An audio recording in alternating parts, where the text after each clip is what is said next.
오늘은 동향 말고요. 제가 관심 있게 보는 섹터를 한 부분 말씀드릴게요. 일단 진행 전에 이거는 참고사항으로 하시라고 보여드리는 거지 절대로 투자를 권고하거나 하는 게 아닙니다. 모든 투자는 본인 스스로 책임지셔야 돼요. 당연히 아시겠지만 제가 내년에 보는 화두 중에 주요 이슈는 뭐 몇 가지가 있는데 뭐 가장 중요한 건 언택트가 텍트로 넘어간다는 거죠. 정상화된다는 것.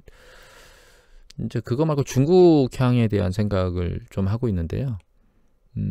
그 이유는 미국이 중국을 여러 가지 측면에서 압박하고 있거든요. 군사적인 것도 그렇고, 뭐 중국이 뭐 반도체라든가 이런 쪽에 경제적인 측면 것도 있는 거죠, 이거는. 그 다음에 드론, 최근에 뭐 드론 관련된 기업들. 그래서 전방위적으로 압박을 하고 있긴 한데, 문제는 미국이 중국을 전 세계에서 고립할 수는 없다는 거예요. 그러니까 미국에서 고립할 수는 있지만, 왜 그러냐면 이제 여기도 이 기사에도 보시듯이 중국하고 EU의 투자협정 타결이 거의 초기가 됐잖아요. 그러니까 지금 현재는 중국이라고 하는 국가를 빼고 글로벌 경제를 말할 수가 없습니다. 물론 모든 국가들, 그러니까 뭐 남중국해나 이런 쪽처럼 군사적으로 막 치열하게 대치하고 있는 동남아시아 국가들도 있고 우리나라 직접적으로 중국과의 대치가 아니지만 어떻게 보면 적대적인 상황으로 대치하고 있죠. 그래서 군사적으로는 미국하고 그 연계를 가져야 되겠지만 경제적으로는 중국하고 연계를 끊을 수가 없어요. 그거는 어느 국가도 그렇게 할 수가 없습니다. 호주만 봐도 요새 뉴스 보도나 이런 사태가 나오지만 중국에서 제재를 하는 게 부메랑으로 오히려 중국이 다치는, 그리고 호주도 다치는, 이 양쪽으로 이루어지기 때문에 군사적 행위의 대치를 경제적으로 끌고 갈 수는 없습니다. 사실 현재 중국 투자의 가장 큰 위험성은 시진핑 주석이에요. 시진핑 주석의 행보가 굉장히 그 자본주의적이나 자유민주주의적이지가 않기 때문에 그런 것에 대한 제재를 받고 있는 거고, 그게 이제 사실 중국 투자의 가장 큰 위협입니다. 그럼에도 불구하고 중국을 터부시할 수가 없어요, 경제적으로는.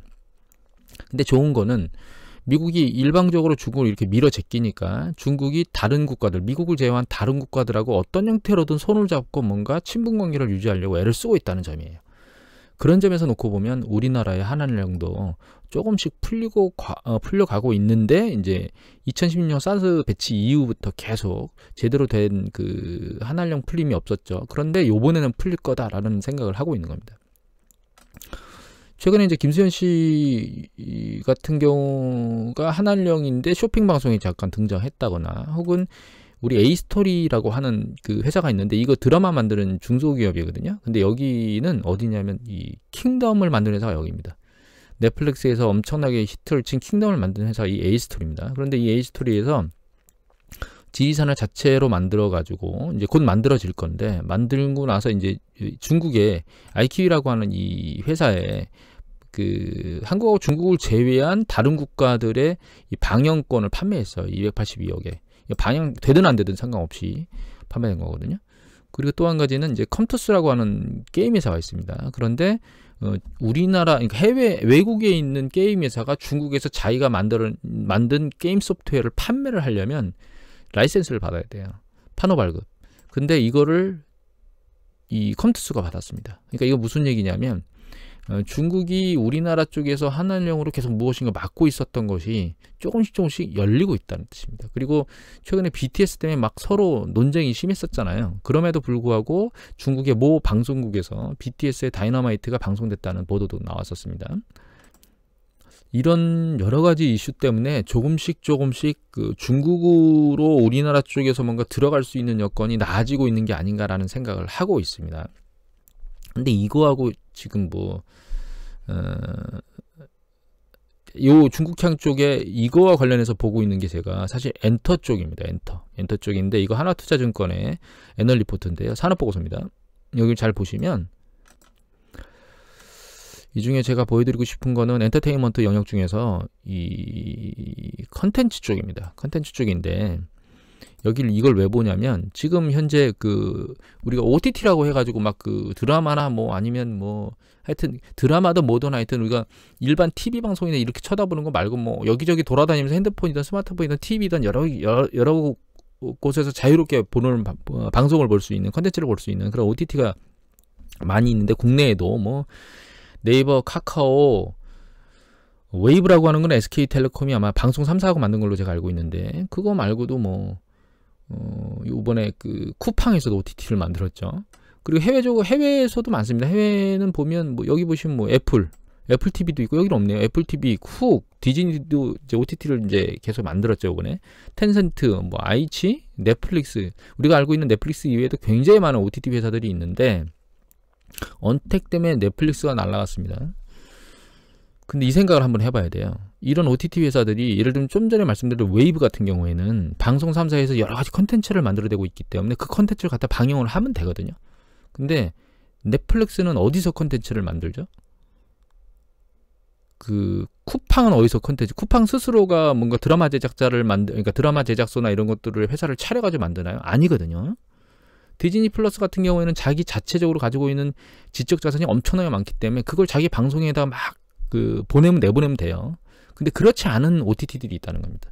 그렇지 않은 OTT는 결과적으로는 방송이나 이런 것들을 만드는 쪽에서 그걸 사다가 방영을 할 수밖에 없어요. 저는 거기에 핵심을 두고 있습니다. 그러니까 결과적으로 OTT가 굉장히 많이 늘어난다는 것은 컨텐츠를 제작하는 업체가 매출을 일으킬 수요가 높아질 수 있다는 것이고, 그로 인해서 언택에서 텍토로 넘어가는 과정에서 이제 언택에서 계속 넷플릭스나 이런 쪽을 쳐다보는 거 말고 정상화될 때 그리고 또 OTT 시장이 굉장히 그 경쟁이 치열해지면 질수록 컨텐츠를 잘 만드는 회사는 강력하게 이익을 볼 것이다라고 하는 게 제 포커스입니다. 근데 중국향을 왜 말했느냐? 중국 시장이 크기 때문입니다. 중국 시장이 크기 때문에 큰 손이니까. 그래서 우리가 한번 참고해야 될 건, 여기 보시면 중국에 판매된 한국 드라마가 2016년 7월 여기, 그 다음에 2010년 말에서 2017년 사이에 약간 들어간 거 몇 개, 요거 정도가 여기 보면 심사지연, 위성방송, 불발 나왔잖아요. 그러니까 이거 2016년 사드 사태 이후에 한한령으로 인해서 그 이전에 중국으로 판매됐던 것들이 없어졌어요. 여기 보시면 회당 이게 1000달러니까 이게 3만 달러잖아요. 3만 달러니까 이게 3천만 원 회당. 이게 3,500만 원. 대충입니다. 그냥 1,000원으로 본 겁니다. 환율이. 이게 12만 달러는 1억 2천 회당. 이렇게 굉장히 많았었어요. 그래서 결과적으로 우리나라의 컨텐츠의 제작사들이 컨텐츠를 좋은 걸 만들면 중국 쪽에 대규모로 그것들을 계속 팔 수 있다라고 하는 부분에 포커스를 맞추고 있습니다. 그리고 이거는 하나금융그룹 컨텐츠인데 이거는 좀 더 보고 할까요? 그래서 그런 기업들 중에 예를 들면 CJ E&M. 근데 CJ E&M은 CJ그룹에서 가지고 있는 곳인데 이것은 사실 방송국하고 동일합니다. 역시 CJ E&M에서 여러 가지 컨텐츠를 동시에 만들기도 하지만 이거는 규모가 너무 크기 때문에 그런 그러니까 이 규모가 커서 드라마 제작이나 이런 부분들에 일어나는 매출이 여기에 큰 영향을 미칠 수가 없어요. 그래서 CJ E&M은 좋은 주식이긴 하지만 약간 건드리긴 그렇고, 이거와 비슷한 회사 중에 IHQ가 있습니다. 이거 코미디 TV 방송하는 데 있잖아요. 거기가 이 IHQ입니다. 여기는 이걸 투자하느니 CJ E&M을 오히려 건드리는 게 더 나을 거라고 생각을 하고 있고요. 그 다음에 아까 보여드린 이거 A스토리 이전에 키이스트는 이것도 드라마 제작사긴 한데 여기는 이제 SM에서 가지고 있는 드라마 제작사예요. 그런데 이것은 여기 보시면 성과가 별로 안 좋죠. 그죠? 계속 영업이 적자가 나고 있고 하기 때문에 경쟁력에서 약간 딸린다고 봐야 됩니다. 여기는. 그 다음에 킹덤을 제작한 A스토리는 이미 한번 날아갔습니다. 팡 튀어가지고 날아가 있는 상태이긴 하고, 최근에 CJ EM에서 지분을 가지고 있긴 하지만 텐센트에서도 가지고 있고 모건 스탠리에서도 가지고 있죠. 그러니까 여기가 그 킹덤을 만들면서 그 제작에 대한 그러니까 능력 이걸 제시했다고 볼 수는 있는데, 여기 이 전체적인 성과를 놓고 보면 기대치는 있지만 아직 안정화되지는 않은 기업이에요. 이 기업이. 제가 이제 유심히 들여다보고 있는 곳은 J콘텐츠리도 있는데, 이 J콘텐츠리는 JTBC, 그러니까 JTBC에서 만들어지는 컨텐츠라고 생각을 하시면 될 것 같아요. 그래서 J콘텐츠리 같은 경우에도 괜찮은 컨텐츠를 많이 만들고 있긴 하지만 여기도 보시면 성과가 난망입니다, 사실. 그래서 이제 결과적으로는 제가 주요하게 들여다보고 있는 게 스튜디오 드래곤인데, 이거 보기 이전에 잠깐 이 내용을 보는 것 중에서 이 부분을 좀 볼게요.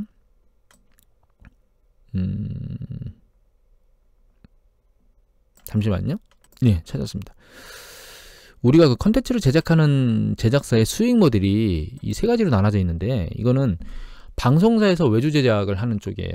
하나는 글로벌 OTT, 예를 들면 넷플릭스에서 야 이거 방송 이거 만들어줘라고 제작하는 외주 제작사. 그러니까 돈을 받아가지고 외주를 제작하는 거죠.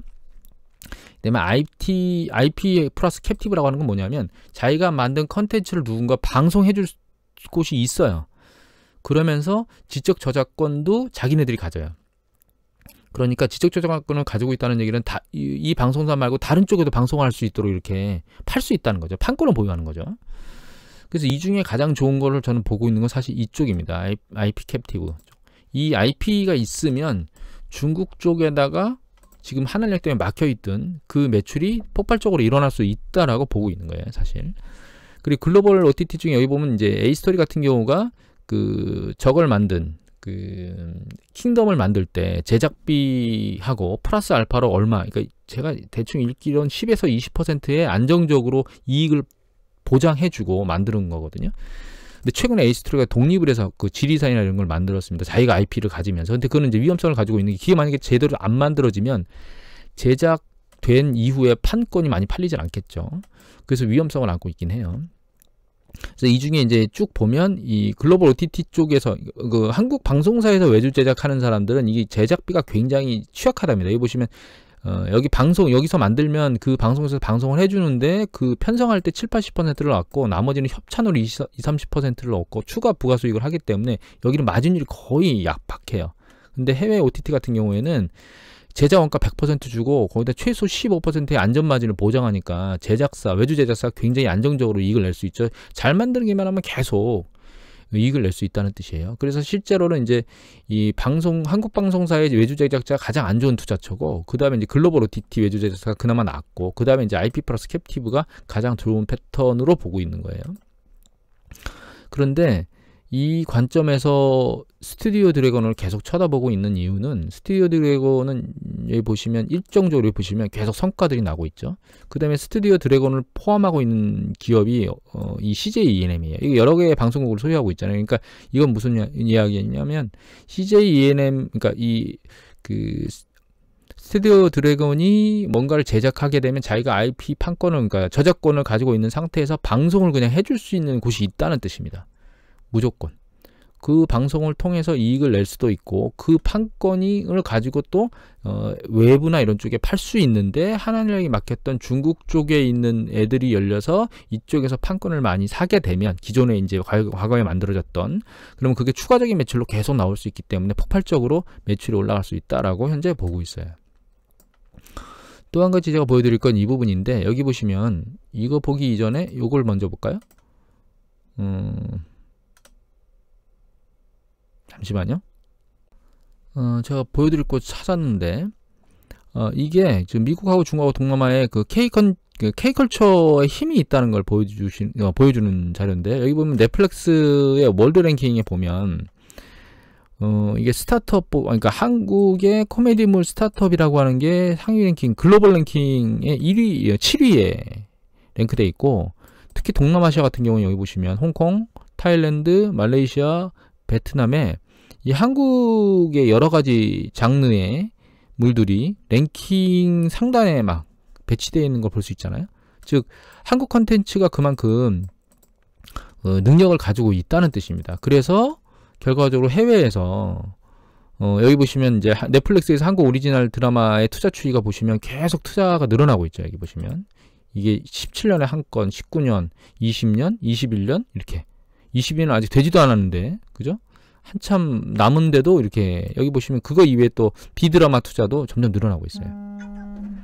그래서 결과적으로는 이 밑에 보면 이제 스튜디오 드래곤이나 CJ E&M 같은 경우에는 20년부터 3년간 뭐 21편 이상의 컨텐츠를 제작해가지고 방영을 해주겠다. 이거는 이제 스튜디오 드래곤에서는 넷플릭스에서 공급하는 거기 때문에 저작권은 가지고 있지 못하고, 저작권을 넘기면서 마진이 적정한 수준에서 받아가는 거죠. 그런 쪽에서 놓고 보면 이 J 컨텐츠 컨텐츠 같은 경우에도 제작해서 JTBC에서 방송을 해주면서 그다음에 또 넷플릭스까지 방송이 돼주면 좋겠지만, 그러니까 그렇게 그런 과정이기 때문에 좋긴 한데, 제가 스튜디오 드래곤을 그 지목해서 보는 이유는 J 컨텐츠리가 아니고, 그거는 이제 여기 보시면 이거는 이 애널 보고서는 제가 찾다가 못 찾았습니다. 제가. 그래서 제가 떠놓은 걸 보여드리면 2020년 넷플릭스의 동남아 국가별 최다 시청률 순위거든요. 여기 보시면 제작사를 보세요.